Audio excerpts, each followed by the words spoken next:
Salut, j'espère que vous allez très bien. Moi de mon côté plutôt tout va très bien. Je m'appelle Abdias, je suis promoteur de la ferme des AE. Sur cette ferme, nous faisons la reproduction des poulets Goliath. Nous produisons des poussins d'un jour, nous vendons des œufs féconds, nous vendons des œufs consommables, nous vendons également des œufs destinés à la consommation. Nous faisons également la reproduction des poulets de chair, la Rasco 500. Et comme promis, dans cette vidéo, je vais parler de comment débuter l'élevage des reproducteurs COP 500. Et comme ça, chacun de nous pourra faire l'expérience sur sa ferme pour voir si je mens ou pas en fait. Maintenant, pour démarrer l'élevage des reproducteurs COP 500, c'est très simple. Moi, je suis parti des poussins COP 500 que j'ai achetés. Alors, pour quelqu'un qui veut démarrer cet élevage, il va prendre des poussins également.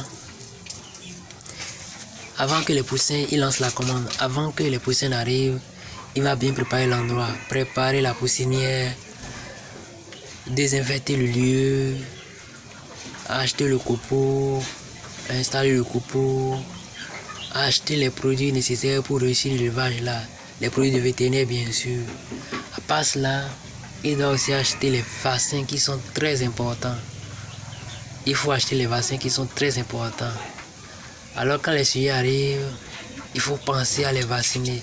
D'abord contre la peste, contre la bronchite, contre le gomboro, contre la variole également.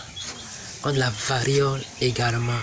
Il faut respecter le calendrier de vaccination parce que un vaccin raté ici va tout capoter parce que il faut se mettre à l'idée que les sujets feront plus d'un an chez vous, pas 45 jours, plus d'un an chez vous dans le poulailler en fait. Donc les sujets passeront une longue durée avec vous, alors il faut nécessairement faire le vaccin pour éviter ces maladies virales qui vont détruire l'élevage en fait.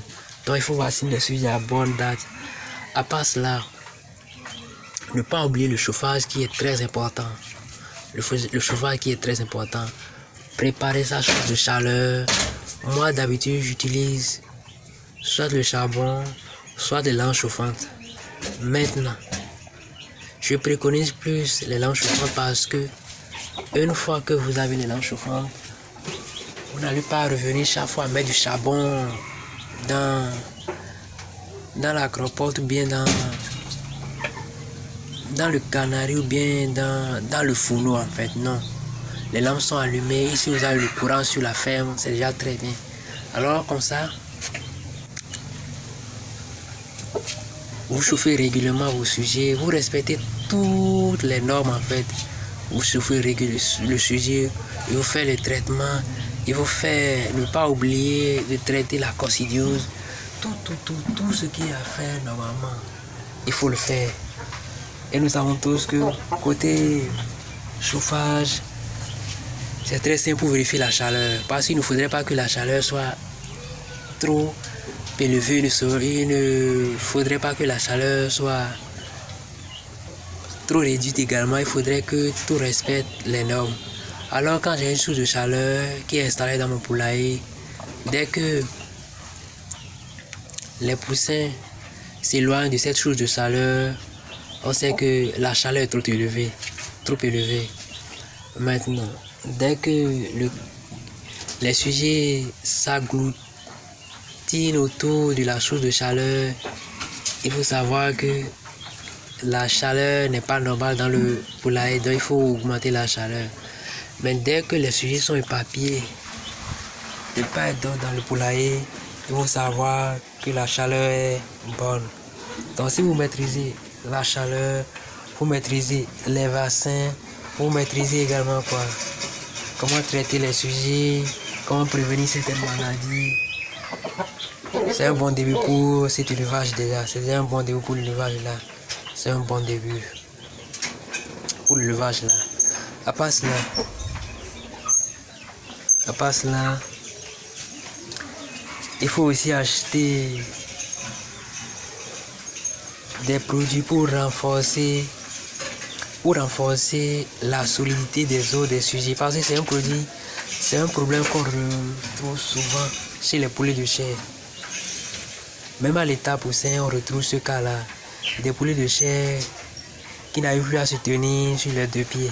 Ce cas-là, on le retrouve toujours, on le retrouve assez, et c'est dû au manque de calcium également. Donc il faut acheter un aliment, il faut acheter un produit pour pouvoir du calcium, en fait, pour pouvoir solidifier les os des sujets, parce que dès même à l'état poussé, on peut remarquer ce cas-là. Alors il faut tout préparer avant la réception des sujets, il faut tout préparer pour être prêt. Maintenant, après avoir parlé de ça, après avoir tout préparé, il faut l'alimentation normalement. Il faut l'alimentation. Maintenant, pour les 4 premières semaines, il faut nourrir les sujets correctement. Avec les produits qu'on achète sur le marché, normalement, il faut nourrir les poussins. Parce que pour les 4 premières semaines, il faudrait que les sujets se développent correctement. D'abord, il faudrait que les sujets se développent correctement. Donc, il faut les nourrir pendant les 4 semaines. Et c'est après les 4 semaines qu'il faut changer l'alimentation maintenant. Dans l'alimentation, pour les 4 premières semaines, c'est les produits qu'on achète sur le marché normalement. C'est les produits qu'on achète sur le marché. Vous les nourrissez correctement, les sujets vont prendre la chair, les sujets vont se développer. Et là, vous êtes en train de débuter déjà l'élevage des reproducteurs COP 500.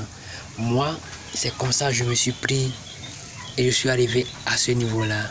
C'est une expérience que j'ai faite sur ma ferme et c'est comme ça que j'ai pu atteindre ce niveau-là.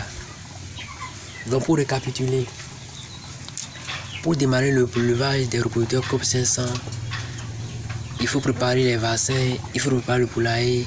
Et côté alimentation, c'est la provente qui est achetée sur le marché qu'on utilise pendant les 4 premières semaines. Après les 4 premières semaines, forcément, il faut changer l'alimentation.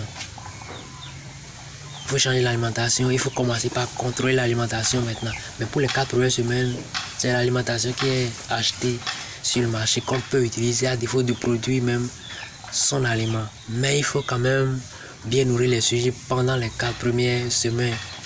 Il faut bien les nourrir. Nous sommes à la fin de cette vidéo.